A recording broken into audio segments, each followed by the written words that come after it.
Hello everybody, we'll get started at probably just about 9:05, but they were just letting people file in if they're minutes late. Till then, enjoy the music and we'll get started soon.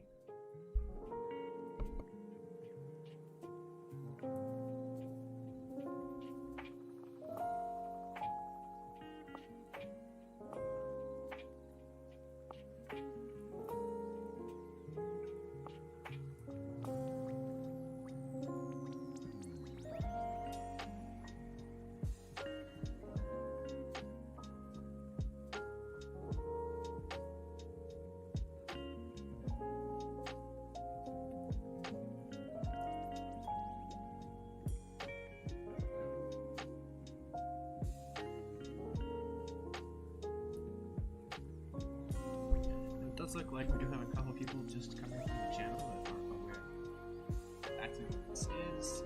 This is a Roblox virtual event that I've put together. I've decided to host on my channel as a passive events. Other events platform doesn't have the screen sharing stuff quite yet. I'm still working on it. We're hosting it here. We're going over some stuff. Roblox Studio with virtual lighting and color theory. Yeah, what are you doing? A couple more minutes here and we'll go ahead and get started.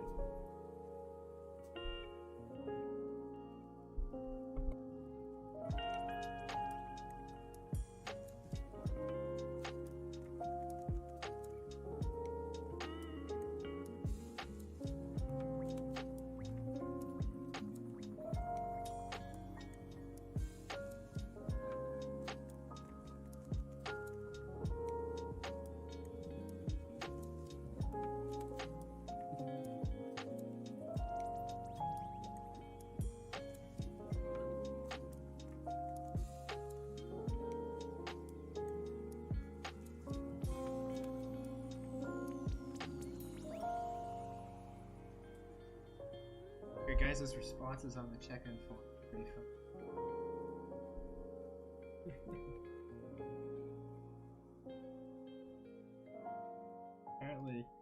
apparently Mr. Fliplam checking in. Definitely true. Blake, please give me free tickets. Checking in. We have multiple Beastie Blake 101 checking in.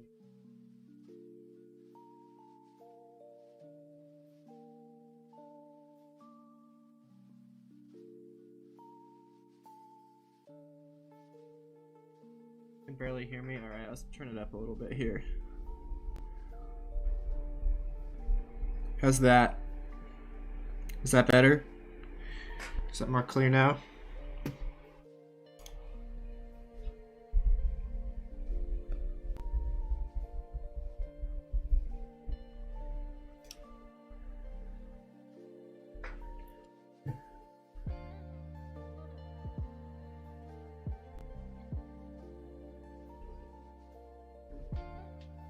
Alright, sweet. Thanks, guys. Alright, so it is 12:05 p.m. Eastern, 9:05 a.m. Pacific. With that said, we're going to go ahead and get started here. Welcome, everybody. I'm BeastBlake101, and if you don't know me, I'm the creator of Arcanon 2. I'm working on Arcanon 3, and with Arcanon 3, I've taken a very special focus towards really making the lighting and colors on the next level for that game. And a lot of people have asked me questions about, oh, how did you do that? What's your process of doing that? How can I improve on my abilities in those areas? And that's exactly why I've put this presentation together. So this is going to be a basic intro of future lighting and color theory for Roblox Environments. This is a pretty casual and laid-back presentation. So do feel free to ask questions in the chat as we go, and I'll answer them as I can. May not be able to answer all of them or stop all the time, but I'll do my best. And then I will do and the second half of the event we'll be doing a little bit of just a demonstration of the creative process and how easily you can use these tools to switch out the different kind of themes or stories or looks you're going for your game, because it's very easy and it's very powerful once you really get your hands on how to do it. So here's a couple screenshots just of the game, just so you can see some of the stuff that I've put together with some of these tricks and the process that I use. We've got very much of a glowing scene here. We've got people playing games. We've got all of these different neon and explosions, and it's a lot to take in, and it's really exciting. Imagine the same scene, but most of the lights were just dim and gray and boring. So it's lighting, and the future lighting technology that Roblox provides can really change the entire environment of the game. Here's a couple more. We've got lots of rainbows here. Got lots of bright colors, very exciting. There's another one of the outside. So it's definitely something that I've put a lot of time into, but I've really figured out how to make an effective creative process, and I'm going to share it with you guys today. So future lighting is powerful. It's very, very powerful, and I think it's incredibly underrated and incredibly underused. So here's what we're going to be going over in this presentation: is my overall process and how you guys can use this process or a similar process or these tips to your advantage. There's 3 different things I break it down into. We're going to be setting up the environment. So we're going to be talking about brightness, exposure, and ambience, and some common mistakes people make with there, and some things that people do that tear up the lighting environment a bit, if I'm being completely honest, and remove ability for them to really share the same effects that they'd like to. We're also going to talk a bit about atmosphere and sky, not too much, but we'll talk about those tools. And then post-processing effects are huge for setting up your environment. And I find a lot of people don't use those, and when you do use them, they're super easy to use and they change a lot. Future lighting. So using positive and negative space, this is probably one of the hardest things about really getting good with future lighting, and something that I struggle with. So we'll go over what the difference between positive and negative space is, and then we'll also go over the lighting settings and just some recommendations for how to use them. And then finally, we will talk about finding the right colors. So we'll talk about the color wheel, we'll talk about what saturation and value do, and we'll talk about how we can use saturation, value, and the color wheel, and all these different things we can do with colors, and how it can really tell a story, and how you can use that to the best of your ability. All right, so setting up the environment. So this is a completely default environment of a recent, well, not too recent, but a couple months ago, build battle I did. And this is just the build, and it's completely default settings. There's nothing set to this, and to be honest, it looks okay, but it's pretty boring to the eye. It doesn't feel prominent and exciting to me. So using settings, that's what our after picture is going to look like. So I'm going to go over how did we get there. So first things first, brightness, exposure, and ambient. So this is a big slide with a ton of information. Setting the lighting properties is so important. It is so important that this is correct, because it determines how colors will be presented throughout the rest of your game. It determines your entire environment. So brightness and exposure, those are very realistic properties. Ambient is not. Why is that? So brightness and exposure. Brightness is kind of like, do you ever go outside and it's a really bright day outside, you're by the beach, and it feels like the sun is just really intense and making everything glow. So brightness is going to give the scene that energy and sunlight, and exposure is basically like how much lighting it is. So we'll be going over, let me explain this here. When we use ambient versus exposure and brightness, we have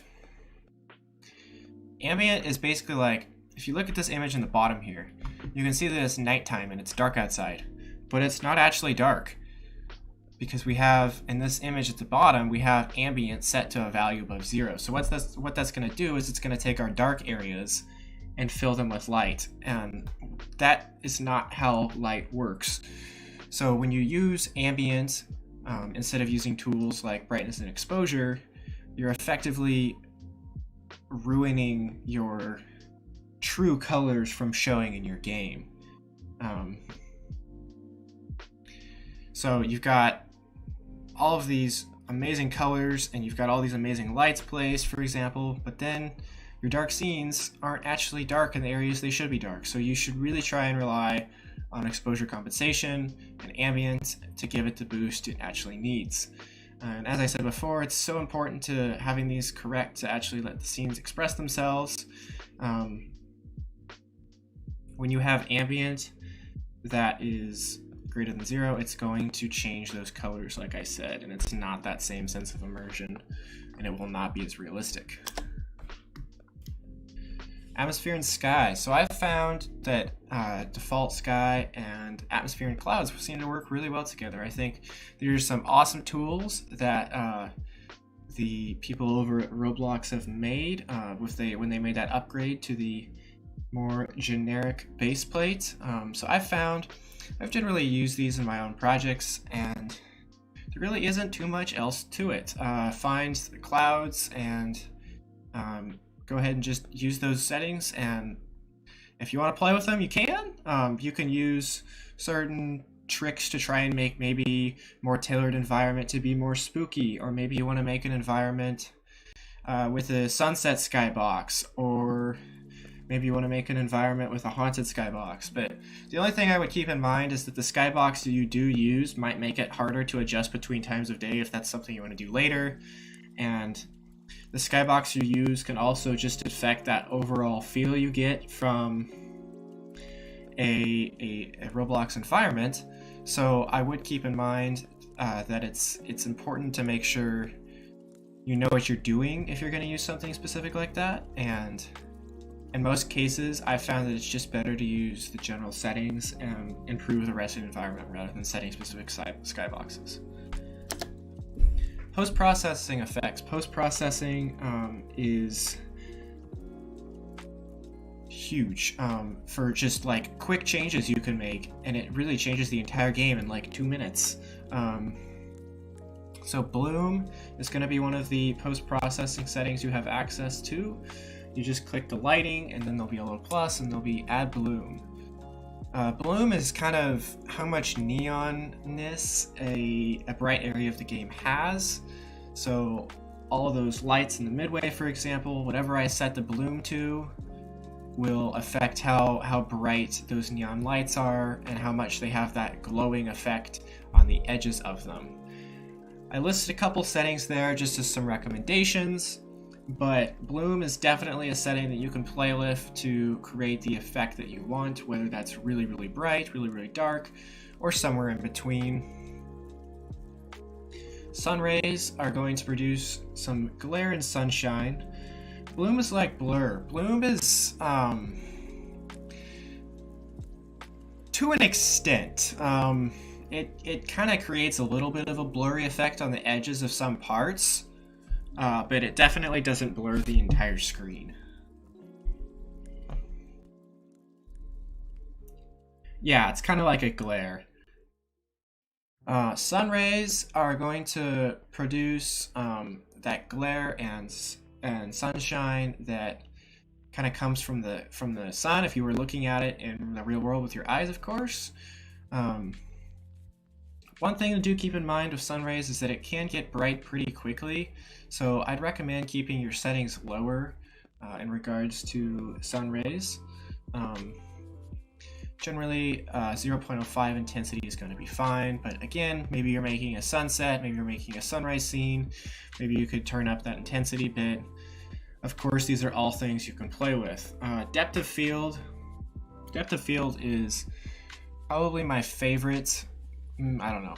It's probably my second favorite out of all of these, just because it feels like it makes the scene so much more exciting. Whereas if you're going to a theme park and you can see everything in the distance with complete clarity, or if you're going to an arcade and you can see really far buildings away with complete clarity, it doesn't feel like you're as focused on what's in front of you. And when you have that depth of field, it makes you get that sense of immersion and focus of what the creator of the game really wants you to look at specifically. So, and here we've got this depth of field that we've got going on the outer edges, and it brings our attention to the center of the scene, which is that temple that we're looking at. I would mostly rely on at least a radius of 25 to 100. And I would say that because a lot of people, I've seen people that are like, oh, I'm going to turn all these settings to max and make them as close as possible. And I'll admit sometimes I have a bad habit of doing that because I think it looks cool. But to a player, it's generally not very cool and it gets annoying. So it's important to keep a nice balance between how intense you do make those settings. And in most cases, I'd also avoid near blurriness unless there's something very specific you're looking to do with the depth of field effect. So I did list a couple settings below. You're welcome to use those, of course. But again, this is all stuff you really want to experiment with because that's the best way to learn this stuff. Finally, color correction. Color correction is a final effect that I like to add to my works that give the color in the game, it makes it pop off the page, and it can give your game a happier vibe. I didn't list this here, but it can also give your game a somber vibe. It can give your game a scary vibe. It can give your game a relaxed purple vibe. It can give you whatever you'd like to give that final touch of effect to. And color correction is going to have some settings about contrast and saturation and tint color. So let's say you want to make a game like, I keep using Arcanine as an example here, but if Arcanine 3, I want to make all those machines feel like they're super bright and energetic and the entire world is filled with energy, then I'm going to pump up that contrast a little bit, add some saturation, and it goes from just being kind of bland and colorful to extremely colorful and exciting, and all the colors have this sense of power with them.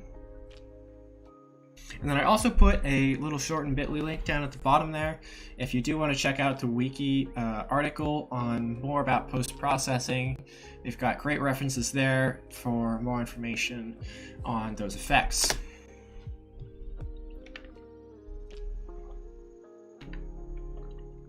So let's talk about using future lighting a bit here. So positive and negative space. So positive space and negative space are two fundamentals of any art, and making games is definitely an art. So in this image, I've highlighted, it might be a little bit hard for you guys to see on the screen, but hopefully you guys can see it. We've got red space here, and that's going to be our negative space, which are areas that do not have lighting or a noticeable amount of attention that are being drawn to them. Then we've got green areas as our positive space, which is like these torches, the lighting produced by these diamonds and these red lights. And those are areas which have significant lighting and our eyes are going to be drawn to. So we've got the idea of using positive and negative space is to create this sense of harmony and perfect balance between the positive and negative. So you can see we've got space between these different torches, space between these lights, and these are things that the player of your game, it's not like a player is ever going to be like, write a feedback review and be like, wow, I really like the positive and negative space between the light bulbs.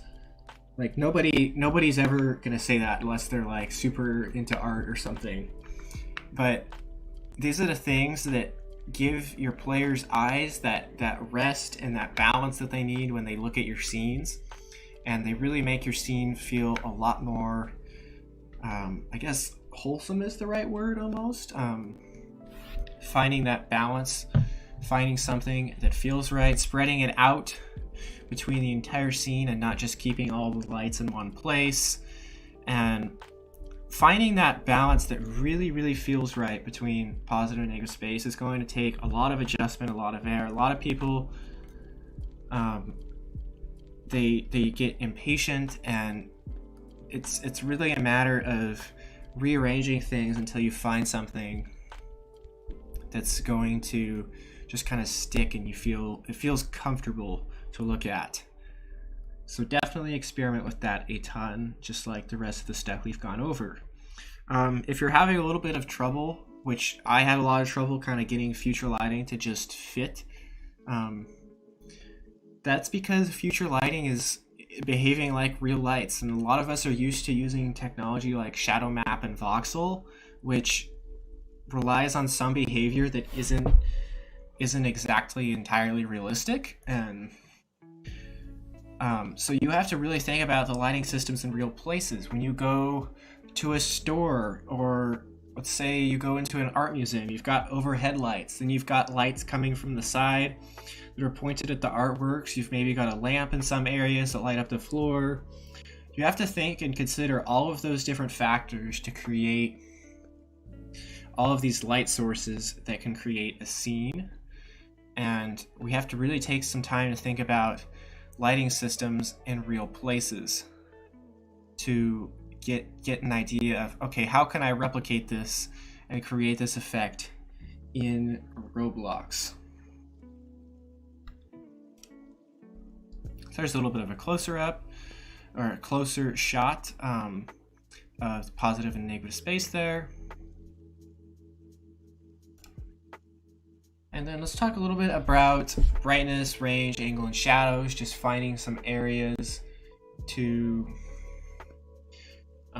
really get those settings to create that kind of glow that I've created in this image over here. I found brightness to generally be best between 1 and 1.5. If you're going to do some low brightness with your lighting, that's going to give a sense of fear and dullness and unexcitement. Whereas if we give this brighter lighting, it gives us a sense of welcome in our players. It's going to give our players intrigued in the attention that brightness of that light is creating. It's going to hold them over to that area or whatever it may be. Bright lighting is very welcoming. Range. Something that I really noticed when I was trying to convert the lights of my machines to future lighting was range is really underused when it comes to future lighting. Lights in the real world generally spread across wide areas and they kind of fade between one another. And I was having this problem with like all these floor areas you can see here. They were like really dark, and it just felt like something was missing, and it was really spotty between all these machines. And I was like, okay, so how about we increase the range? So the range kind of creates this fading between colors and lights, like you can see here, like you can see here, you can see here between these. You can see over here, it creates this idea that the light is actually spreading around the entire room when we use those higher ranges, just like how it would spread in the real world. Same thing with angle. I'd also recommend you really try and use higher angles. Think about the different spread angles of lighting in the real world. Most of the lights in your room are probably spreading across the entire 180-degree area of your room. The lights when you go into a store overhead of you are probably spreading across the entire 180-degree overhead of the roof and the area. So when in doubt, I'd also recommend increasing angle, and that helps kind of fade those areas and spread the lights apart. And then shadows, I did work with some shadows a bit. I would not recommend doing everything with shadows, but that's kind of just depends on the project you're working with. But if you have lights that are very significant, maybe that's an overhead light, maybe that's a bright spotlight like this one here, maybe it's like this one here, then I would recommend turning on shadows for those lights. I wouldn't recommend turning on shadows for every light because it does become a bit overwhelming and it may not create the exact effect that you're looking for, and it also is going to be pretty taxing on performance.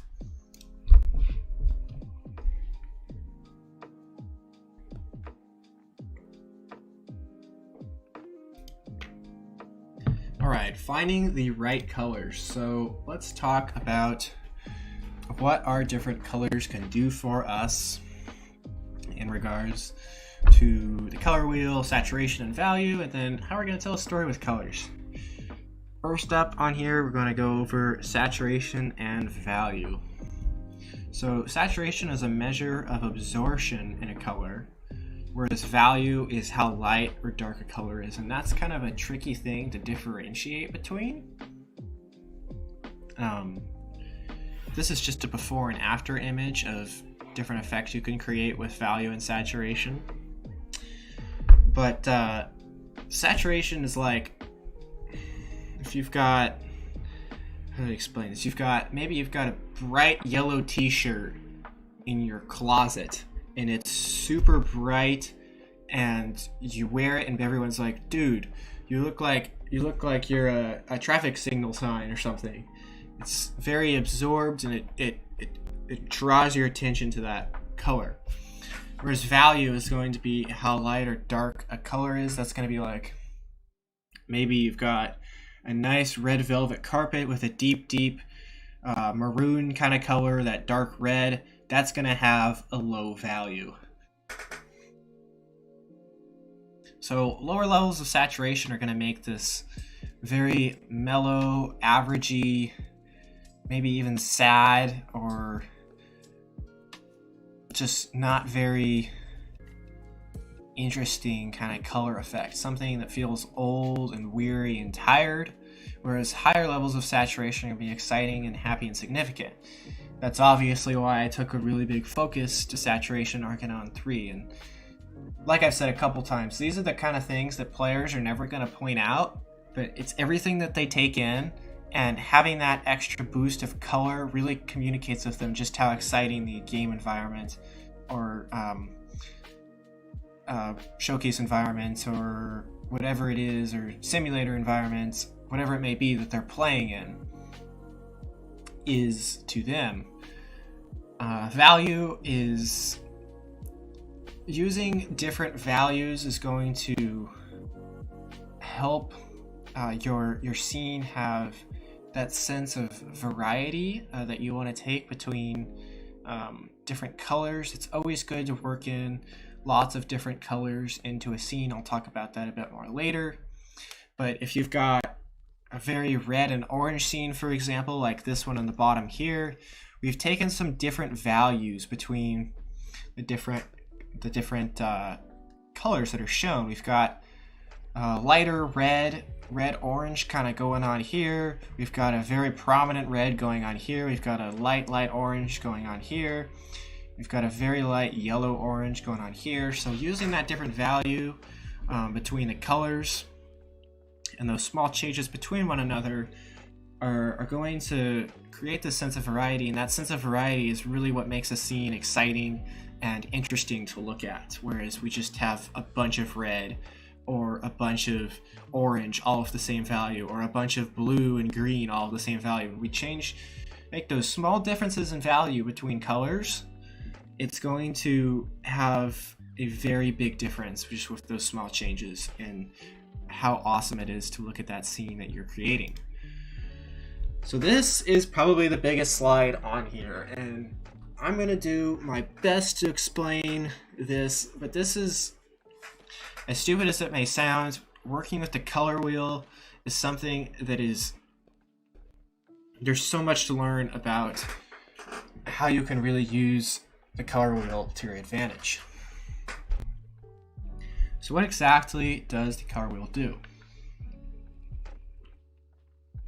It's going to show how you can blend different colors, what our relationships are between different colors. So we've kind of got, for example, some of these lines like our orange and blue, those are related colors. We've got some of these triangles for related colors, and we'll talk about those in a bit. Different values of colors. So in this very inner circle, I've shown some of the darker values, and then we've got our different saturation of the colors. So we're like super saturated in up here. We've got very desaturated colors going on right here.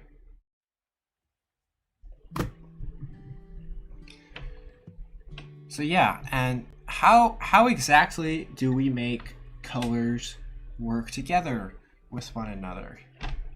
We can see all these different lines on this color wheel. So if you've ever seen, let's see if I can think of one here.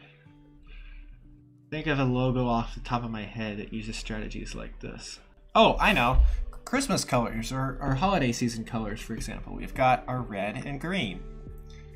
Red and green work together with one another, and that's because they're on opposite sides of the color wheel, so they make this line. And it's not something that very many people would pay attention to, but that's why red and green have that sense of feeling natural with one another. If you've looked at the Arcade Island logo, it's got orange, and it's more of a gold and purple kind of color, but they're pretty close to that line that we've created right here. And that's why those colors feel related to one another and it feels natural. So what are the different strategies that we can use with the color wheel? We can use a monochromatic, big word, colors. So that would be all of the same color, but we're using different levels of saturation and value. So let's say we were making a horror game, and red is a color that generally portrays a sense of fright and fear. Then I could look at this red here. I could say, okay, I'm going to do some light red in the torches of a scene, and some dark red in the cave, and coming from some jewels who have normal red, and we can use all these different shades of red. But by using that, we make the scene look interesting, and we've delivered the very specific message of, okay, the player goes, okay, now I'm really afraid of this, because like if I join a game that's a completely blank base plate, and then all of a sudden this red cave comes with all these different shades of red, I'm going to go, okay, that cave looks dangerous. I don't know if I want to go in there. Or I think this game might be a scary game. Or I think I'm getting my message across here. So the color wheel is probably the most important thing in this presentation, and it's so underused because it's so easy. And I'll post this presentation for you guys too later if you would like to have the color wheel that I've posted in here. Anna, okay. I'm probably butchering these names, to be honest with you. I think it's analogous colors. So these are colors that are really close to one another, right next to one another on the color wheel. So maybe that's red and orange. Maybe that's blue and green. Have you ever thought about when you go to maybe like an ocean themed restaurant, have you ever noticed that all of the lights in there are generally blue and green? Or if you've been to Disneyland and you've been on the Little Mermaid ride, all of the areas in there are blue and green. If you've been to SeaWorld, there's a lot of blue and green there. That's because those colors are right next to each other, so they're closely related. So you can make them look very natural to one another, and they also share a similar message of kind of this earth and naturalness and life. Those are the kind of messages that those colors share. And as silly as that may sound, as I've said several times, that's the thing the viewer is going to take in, and they're never going to go, oh, I really like the blue and green colors in this entire theme park, but they're going to go, okay, their brain's going to process that and be like, okay, I'm getting a sense of this is an area about ocean and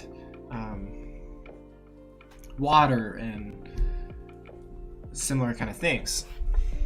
Because imagine if we were like, okay, let's do green and purple. That would look really, I don't know, it just doesn't fit, right? So having these relationships is important if you'd like to make a scene like that. Complementary. I talked about that with the Christmas colors. We've got red and green. There's a reason those work together, because they're right across from each other. Orange and blue, if you've ever seen the Dave & Buster's logo, there's a reason that it's orange and blue. Thinking off the top of my head, logos. I don't think I can think of any off the top of my head. I should have put a couple in the presentation. But you'll notice that a lot of logos will use complementary colors, just because it makes that logo have that pop and have those colors work together with one another. Blue and yellow. I'm trying to think of an example. I think the Oklahoma City Thunder used to have a blue and yellow logo. I might be wrong. I think that was the team. So you could look up that if you'd like. But do look up at some logos. I encourage you to do that. Notice how often they use complementary colors. I think this is supposed to say triadic colors. It's going to make that triangle. IKEA, yeah, that's a good one. Blue and yellow.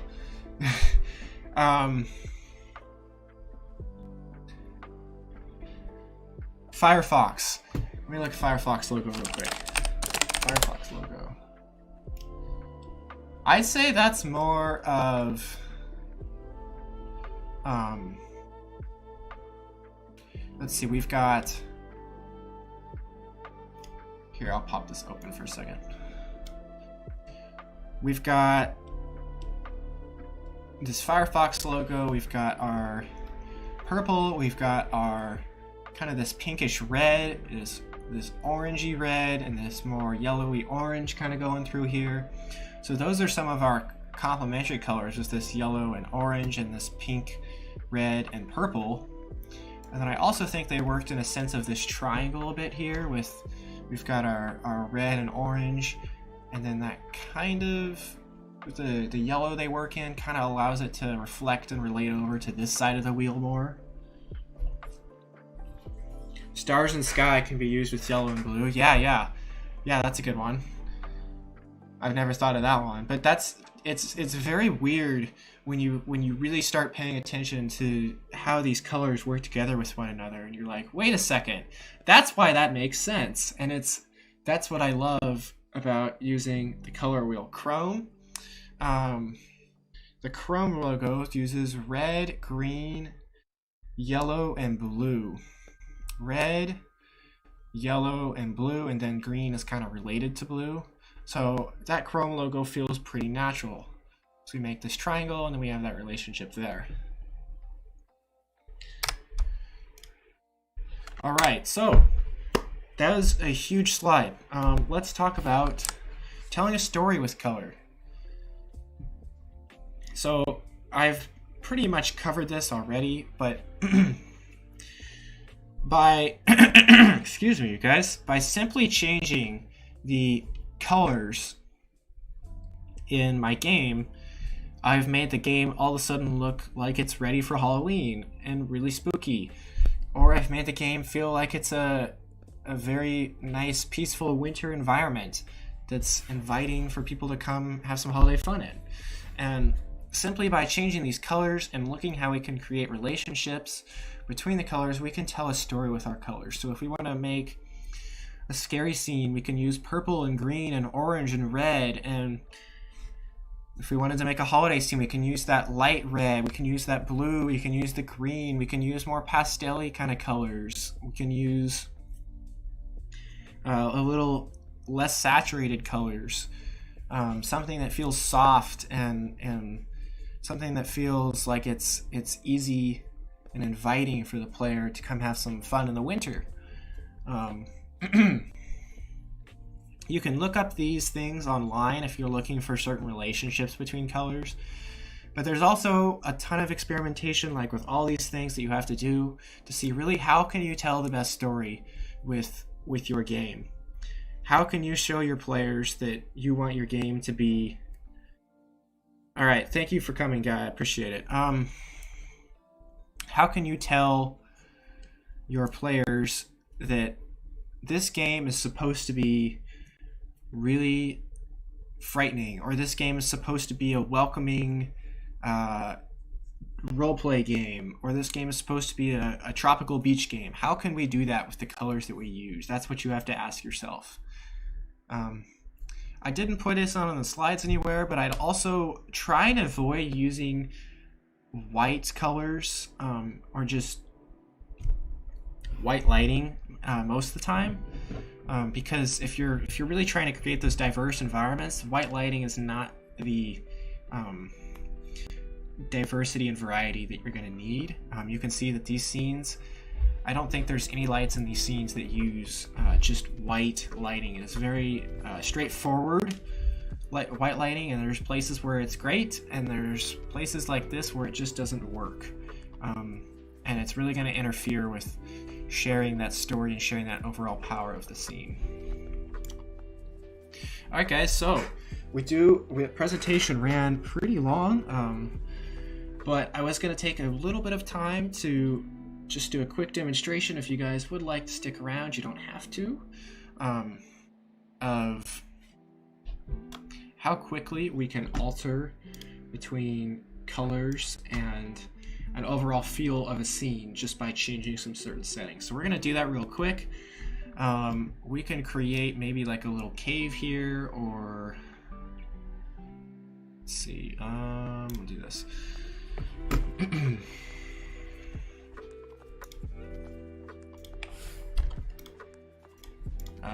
Actually, hold on, that's old. Just make a new one.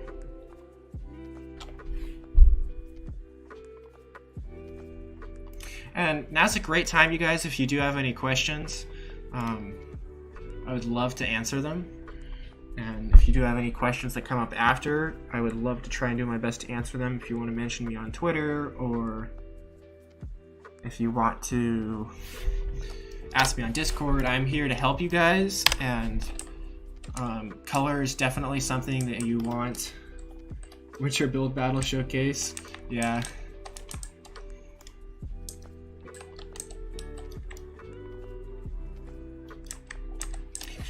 In fact, why don't we just work with one of those instead of going from scratch here?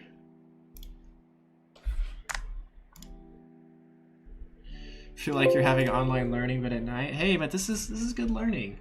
This is very, taking the time to learn this is going to be very effective.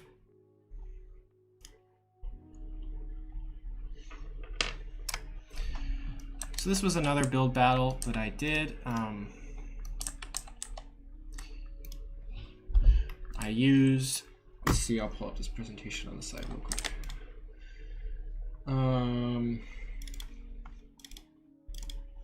So we can see that by using these colors of red, and we've created this sense of warmness and welcomeness and invitingness. This feels like a nice warm cabin that I could step inside and just kind of get. If I was playing a game, maybe this would be an area where I would regenerate my health, or meet other players, or prepare for a quest. If that makes any sense. It does look very cozy, yes. We've also got our winning snowman going on here.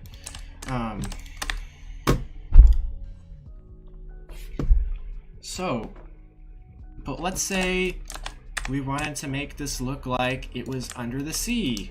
Then I would grab some of these lights. So I'll take just a second here, because this is not an organized place. So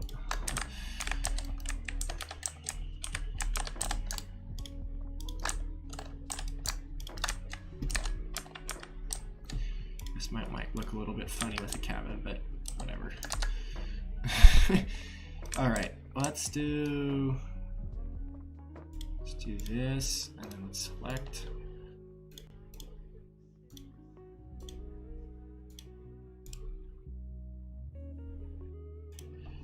We've got that, so now we've got this blue going on. I'm gonna change these to a nice little blue.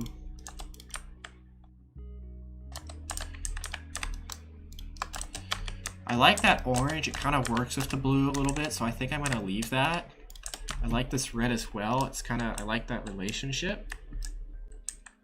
Is this all parts? This is all parts, yes. And then if we change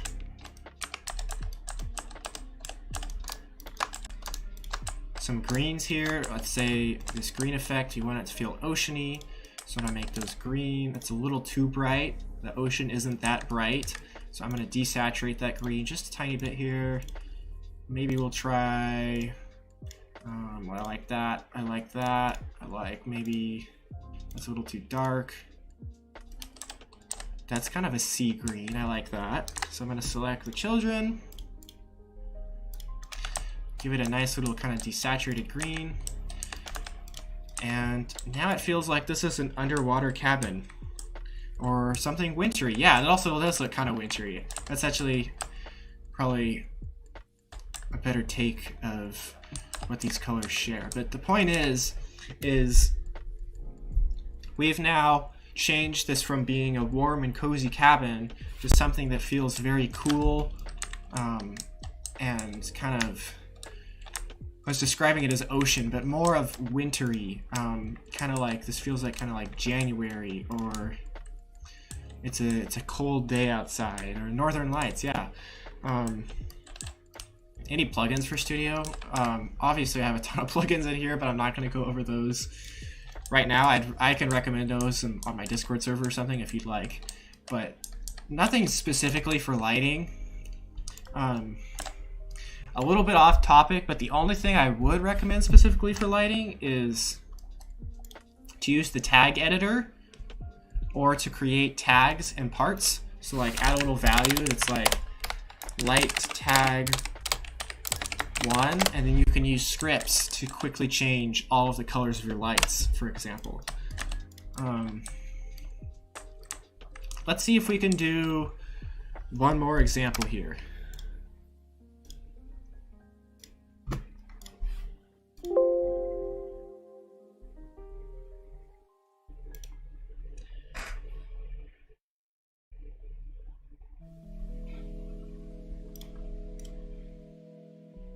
Oh, I believe I might have archived it.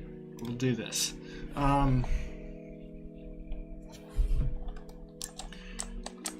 Here was another build battle that I did. These build battles are coming in helpful today. So this is kind of creating this cyberpunk future effect with the reds and the blues and the oranges, and it's very serious and straightforward with how dark and contrasty the entire scene is. We've got depth of field going for us here. I don't think I have it enabled. There we go. It kind of creates the focus to these characters in the scene and less of a focus towards the back of the scene.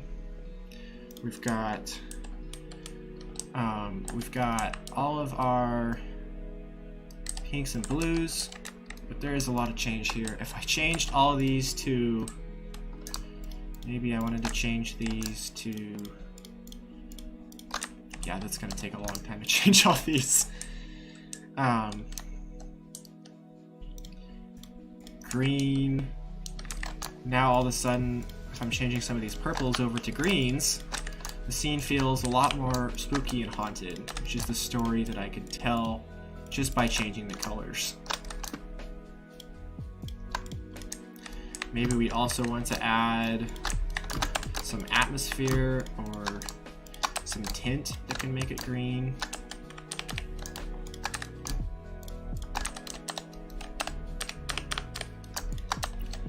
Like these, for example. Then, whoops, here we go. we want to do color correction, give it a little saturation.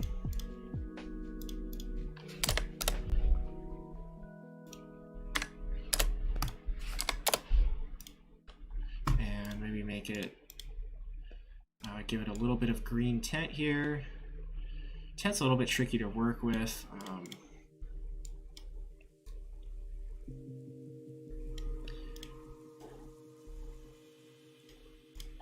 But that now feels like an alien planet.